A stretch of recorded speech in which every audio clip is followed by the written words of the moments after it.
Hello dear, welcome to basics of physics. और आज हम यहाँ डिस्कस करेंगे टॉपिक सर्कुलर मोशन। तो अगर चैनल पे आप नए हैं तो इसको सब्सक्राइब लीजिए और बेल आइकन को प्रेस कर लीजिए ताकि आपको नए वीडियोस की लेटेस्ट नोटिफिकेशन मिलती रहे। ठीक है, तो चलिए देखते हैं टॉपिक क्या है हमारा, सर्कुलर मोशन।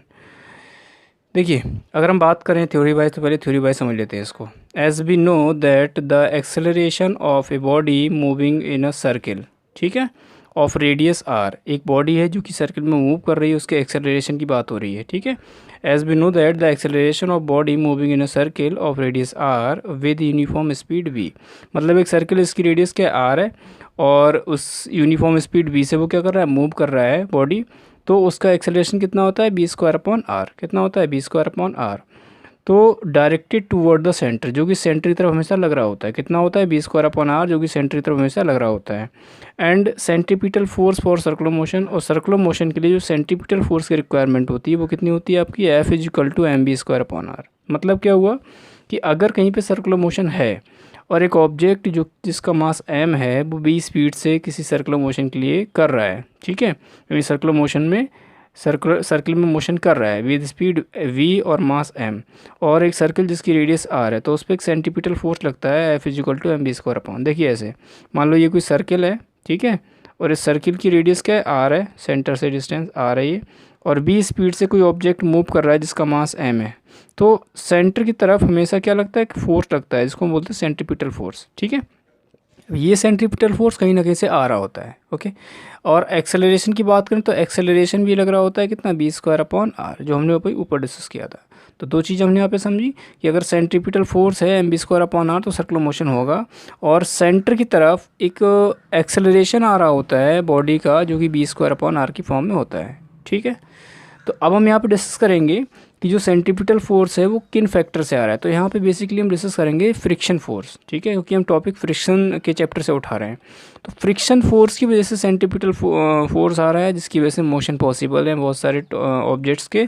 तो देखो कैसे कैसे मोशन हो रहे हैं, क्या हो रहे हैं, उसको अब यहाँ पे डिस्कस करते हैं। ओके, तो पहले हमने यहाँ पे उठाया है एक टॉपिक छोटा सा, motion of A car on a level road. Motion of A car on a level road मतलब एक लेवल रोड है, प्लेन रोड है, और एक कार क्या कर रही है, इस पर मूव कर रही है, मोशन कर रही है। तो क्या क्या फैक्टर्स होते हैं, कैसे कैसे उसकी स्पीड होनी चाहिए, कितना टर्न होना चाहिए, वो सब यहाँ पे हम डिस्कस करने वाले हैं।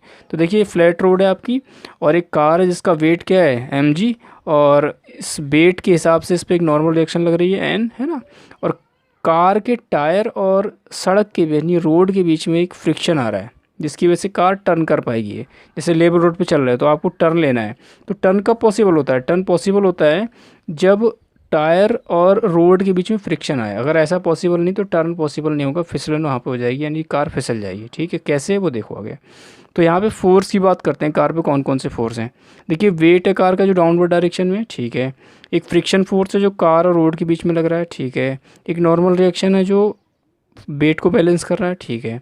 तो एक्सेलरेशन जो है वर्टिकल में कुछ है नहीं, क्योंकि वर्टिकल में मोशन हो ही नहीं रहा है, मोशन कैसा हो रहा है, हॉरिजॉन्टली हो रहा है, तो वर्टिकल एक्सेलरेशन क्या है, ज़ीरो है। तो इस केस में हम कह सकते हैं कि अगर वर्टिकल एक्सेलरेशन जीरो है तो नेट फोर्स क्या होंगे, जीरो होंगे, मतलब N is equal to M G, या फिर ऐसे कह सकते हैं कि N minus M G is equal to zero. तो एन इज इक्वल टू क्या हो जाएगा, एम जी, यानी नॉर्मल रिएक्शन किसको बैलेंस कर रही है, वेट को, सो दैट कार आराम से वर्टिकली रुक पा रही है, यानी रोक पा रही है अपने आप को। ठीक है, चलिए आगे बढ़ते हैं। अब यहाँ पे बात हो रही है कि जो सेंट्रीपिटल फोर्स है फॉर सर्कुलर मोशन, ठीक है, comma provided by the friction force, मैंने आपको बताया था स्टार्टिंग में ही, बिटवीन रोड एंड टायर्स, कि जो सर्कुलर मोशन के लिए सेंट्रीपिटल फोर्स है, यानी कार जो है सर्किल में मूव करेगी, सर्कुलर ट्रैक में जो है अपना टर्न लेगी, तो उसके लिए जो सेंट्रीपिटल फोर्स मिलेगा वो फ्रिक्शन फोर्स से मिलेगा। ये फ्रिक्शन फोर्स कहाँ से आ रहा है, रोड और टायर के बीच में, ठीक है, जो सरफेस है वहाँ से आ रहा है। ओके, यानी रोड और टायर के बीच में कॉन्टैक्ट फोर्स है उसकी वजह से आ रहा है। ओके, अब देखिए मैथमेटिकली अगर इसको समझें तो एफ एस मतलब static friction, that is equal to और less than mu S into N, जो कि हमने लिमिटिंग फ्रिक्शन पढ़ा था, यानी कि जो स्टैटिक फ्रिक्शन हमेशा या तो बराबर या फिर कम होगा किससे, लिमिटिंग फ्रिक्शन से, और इसकी वजह से ही क्या आ रहा है, सेंट्रीपिटल फोर्स आ रहा है। तो एक क्वेश्चन हमने इक्वल कर ली सेंट्रीपिटल फोर्स की। सो हम कह सकते हैं कि mu S N is equal to M V square upon R, यानी कि ये जो नॉर्मली जो हमारे पास लिमिटिंग फ्रिक्शन है वो हमने इक्वल यहाँ पर लग रखा है, तो मैक्सिमम वाली कंडीशन हमारी आ जाएगी, यानी ये limiting friction is equal to M V square upon R. ठीक है, तो यहाँ से अगर हम बी स्क्वायर निकालें तो बी स्क्वायर कितना आएगा हमारा, बी स्क्वायर आ जाएगा, देखिए इसको सॉल्व करते हैं थोड़ा सा, तो बी स्क्वायर हो जाएगा mu S into N into R upon M, solve किया हमने, एन की वैल्यू रख दी, मास इंटू ग्रेविटी सॉल्व किया, एम से एम कैंसिल आउट हो गया, तो वी स्क्वायर कितना आ गया, mu S into R into G. तो यहाँ पे ध्यान देने वाली बात है कि जो स्पीड का टर्म है फॉर अ कार, तो सिर्फ किस बात पे डिपेंड कर रहा है, coefficient of static friction and radius of the circle and gravity. यानी कि हम ये कह सकते हैं कि एक ट्रक मूव करे या एक कार मूव करे, ठीक है, किसी बात पे डिपेंड करेगा, ये सिर्फ डिपेंड करेगा कि कॉन्टैक्ट सरफेस कैसी है, रेडियस ऑफ सर्किल कितनी ले रहे हैं, यानी छोटा सर्किल बन रहा है मोड़ में या बड़ा सर्किल बन रहा है। मास पे डिपेंड नहीं करेगा, यानी 1 कुंटल की कार हो या 2 कुंटल की कार हो, स्पीड को यानी कि मुड़ने की जो स्पीड है उसको कौन डिसाइड करेगा, वो कितना बड़ा सर्किल ले रही है, यानी कितना बड़ा टर्न ले रही है कार, और रोड और टायर के बीच में कितना फ्रिक्शन आ रहा है, यानी कितना कोफिशिएंट ऑफ फ्रिक्शन आ रहा है। बात समझ आ रही है? यानी कि अगर मान लो 2 कार हैं, एक हल्की कार है एक भारी कार है, ठीक है, यानी कि एक मान लो 10 कुंटल की और एक कितनी है 20 कुंटल की है, तो कोई फ़र्क नहीं पड़ता है कि उनके वजन क्या है। फ़र्क इस बात का पड़ेगा कि टायर और रोड के बीच में फ्रिक्शन कितना है, यानी कोफिशिएंट ऑफ फ्रिक्शन कितना है, और कितने बड़े वो क्या ले रही हैं, सर्किल ले रही हैं टर्न करने के लिए। बराबर अगर सर्किल ले रही हैं और कोफिशिएंट ऑफ फ्रिक्शन भी बराबर है, तो दोनों की स्पीड मेंटेन रखनी पड़ेगी, दोनों को बराबर स्पीड रखनी पड़ेगी, ठीक है। हाँ जी, तो मास कितना है उससे मैटर नहीं करता है, ठीक है। सो यहाँ पे कहा गया है, so we independent of mass of car the maximum speed of circular motion क्या पॉसिबल है। देखिए ये जो स्पीड निकल के आई है मैक्सिमम है, क्योंकि यहाँ पे लिमिटिंग फ्रिक्शन लेके चले हम लोग, ठीक है। तो ये मैक्सिमम स्पीड क्या है, mu S into R into G के फॉर्म में, जो कि स्क्वायर फॉर्म में है। तो अगर हम बी मैक्सिमम निकालें तो क्या आ जाएगा, under root mu S into R into G. चलिए आगे देखते हैं इसको। मैक्सिमम स्पीड कितनी हमारी, V maximum is equal to under root mu S into R into G, ठीक है। तो इतनी मैक्सिमम स्पीड हो सकती है for flat car, flat road वाली कार की, यानी फ्लैट रोड पर अगर कार चल रही है तो under root mu S into R into G. इससे ज़्यादा स्पीड रखी जाएगी, यानी बी मैक्सिमम से ज़्यादा स्पीड अगर आपने दे दी कार को तो कार फिसल जाएगी, ठीक है। इसको हम अच्छे एग्जाम्पल से समझेंगे अभी बाद में, अब टॉपिक थोड़ा और देख लेते हैं क्या है, ठीक है। चलिए आगे हम बात करते हैं कि अगर बैंकिंग रोड है, बैंकिंग रोड समझते हैं, यानी कि फ्लैट रोड नहीं है बल्कि मुड़ा हुआ रोड है, यानी कि एक तरफ ऊंचा और एक तरफ नीचा, ठीक है। जो आजकल हाईवेज़ बनाए जाते हैं, बड़े बड़े हाईवेज़, वहाँ पे देखा होगा आपने कि टर्न जहाँ पे लिया जाता है, ठीक है, जहाँ पे मोड़ होती है वहाँ पे रोड थोड़ा तिरछा होता है, ठीक है। अगर राइट साइड टर्न हो रही है तो राइट साइड तिरछा होगा, लेफ्ट साइड टर्न हो रही है तो लेफ्ट साइड तिरछा होगा, ठीक है। तो वो टर्निंग का देखो रोल क्या है समझ लेते हैं। यानी मान लो जो हॉरिजॉन्टल लेवल है उससे थीटा एंगल पे टर्न करके बनाया गया रोड, थीटा एंगल पे टर्न करके बनाया गया, ये वाला रोड है और ये हॉरिजॉन्टल सरफेस है, ठीक है। मान लो ये ऐसे टर्न हो रहा है तो इस साइड क्या होगा, झुका हुआ होगा ये, ओके। तो उसको बोलते हैं बैंकिंग रोड। तो बैंकिंग रोड के लिए जो मैक्सिमम स्पीड होती है वो क्या होती है हमारे पास, हमने इसको ड्राइव नहीं करना है, बस फॉर्मूला समझना है इसका, mu S plus tan theta divide by 1 minus mu S tan theta into radius into gravity, और पूरे का हाफ पावर यानी अंडर रूट। तो क्या हुआ, under root mu S plus tan theta 1 minus mu S tan theta into R into G. ये क्या है, बैंकिंग रोड के लिए मैक्सिमम स्पीड है। मतलब अगर आपको मैक्सिमम स्पीड टर्न के लिए रखनी तो इतनी रखनी पड़ेगी। अब ये चीज़ जो है थोड़ा और समझते हैं कि अगर मान लो आपसे कहा जाए कि मैं क्या करूँ, इस बैंकिंग रोड पे लुब्रिकेंट डाल दूँ, मतलब फ्रिक्शन ख़त्म कर दूँ, ठीक है।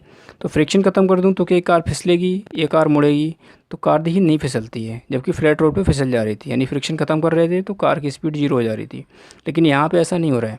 अगर मैं यहाँ पे लुब्रिकेंट डाल देता हूँ, ऑयल डाल देता हूँ, उसके बाद भी कार मुड़ जाएगी। क्यों, देखिए म्यू एस की वैल्यू हमने 0 कर दी, लुब्रिकेंट डाल दिया, स्टैटिक कोएफिशिएंट ऑफ फ्रिक्शन ख़त्म कर दिया, यहाँ पे 0 कर दिया, तो भी हमारे पास tan theta upon 1 into R G की पावर हाफ आ रहा है।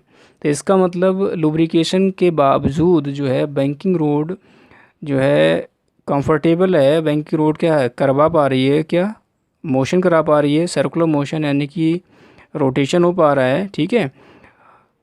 और यहाँ पे एक चीज़ हम समझ रहे हैं कि फ्लैट रोड में क्या था कि अगर जैसे ही म्यू एस को 0 कर रहे थे तो म्यू एस हमारा ख़त्म हो जा रहा था, बस स्पीड हमको रोकनी पड़ेगी कार, ठीक है, मुड़ नहीं सकती वो। जबकि यहाँ पे बैंकिंग में क्या हो रहा है, कार मुड़ जा रही है अगर मैं कोएफिशिएंट ऑफ फ्रिक्शन को 0 कर दूँ, मतलब यहाँ पे लुब्रिकेंट डाल दूँ इसके बाद भी, ठीक है।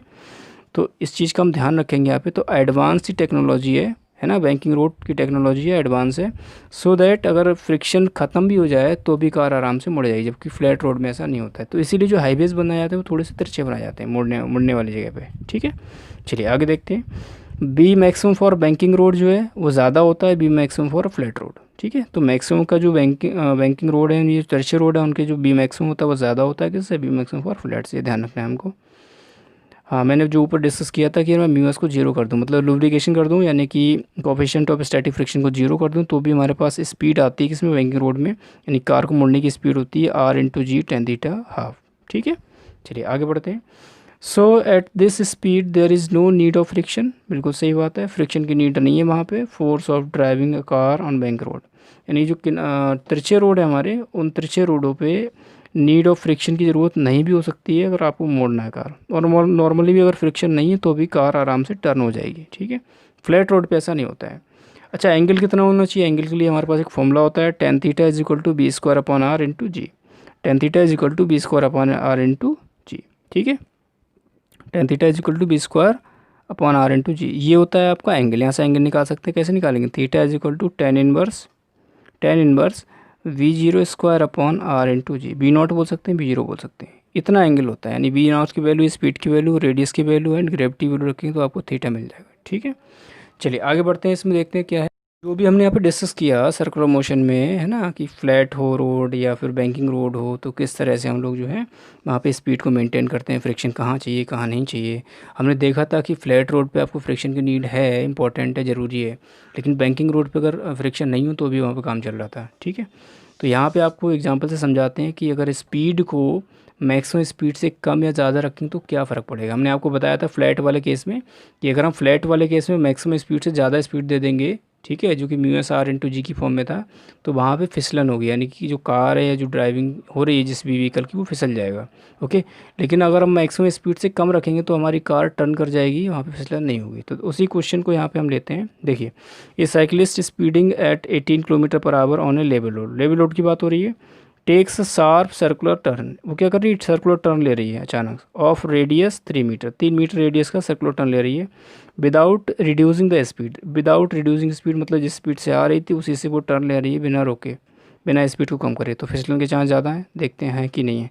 तो म्यू एस की वैल्यू है 0.1 है। Will the cyclist slip while taking turn, तो ये पूछ रहे हैं कि जो साइकिलिस्ट है वो कंटिन्यूस जिस स्पीड से आ रहा था उसी से टर्न कर रहा है ना, और टर्न की रेडियस बता दिए, साइकिलिस्ट की स्पीड बता दी, तो पूछा गया क्या वो साइकिल फिसलेगी, चांसेस हैं फिसलने के, लेकिन इसको चेक कर लेते हैं कि मैक्सिमम स्पीड जो होनी चाहिए उससे अगर ज़्यादा है वो कंटिन्यू कर रहा है तो फिसलेगा, और कम है तो नहीं फिसलेगा। देखिए, बी स्क्वायर की हमने बात की, इसको सॉल्व किया, 18 किलोमीटर पर आवर को सॉल्व किया, 5/18 मल्टीप्लाई करके 25 किलोमीटर पर सेकेंड आ गया, ठीक है। यानी कि वी निकालो तो कितना आएगा आपका, देखो ऐसे निकाल लो, वी इज इक्वल टू आएगा 18 इंटू 5/18, तो मीटर पर सेकेंड में कन्वर्ट हो जाएगा ये, तो 5 मीटर पर सेकेंड स्पीड है, तो बी स्क्वायर कितना होगा 25 मीटर पर सेकेंड, ठीक है। तो ये स्पीड जो है उसकी वो है जिस स्पीड से वो चल रहा है, ठीक है। अब म्यू एस आर जी जो है वो मैक्सिमम स्पीड होनी चाहिए, इतनी, इससे ज़्यादा नहीं होनी चाहिए। ये म्यू एस आर जी क्या दिखाएगा? Maximum speed for turning. निकाला हमने, म्यू एस की वैल्यू 0.1 दे रखी है, आर 3 दे रखा है, जी की 10 लगाई हमने वैल्यू, कितना आ गया 3 मीटर पर सेकेंड। देखो ध्यान से, स्पीड जो उसकी है वो कितनी है, बी स्क्वायर की स्पीड कितनी है 25, जबकि होनी कितनी चाहिए 3 मीटर पर सेकेंड, तो ये स्पीड तो बहुत ज़्यादा है, ये स्पीड बहुत कम है। इस स्पीड से चलेगा तब नहीं फिसलेगा, जबकि ये तो स्पीड बहुत ज़्यादा है, तो क्या होगा? फिसल जाएगा। यहाँ वही चीज़ बताई गई है। कंडीशन क्या है? V maximum is equal to mu R G होना चाहिए, या फिर बी स्क्वायर मैक्सिमम कितना होना चाहिए? म्यू आर जी।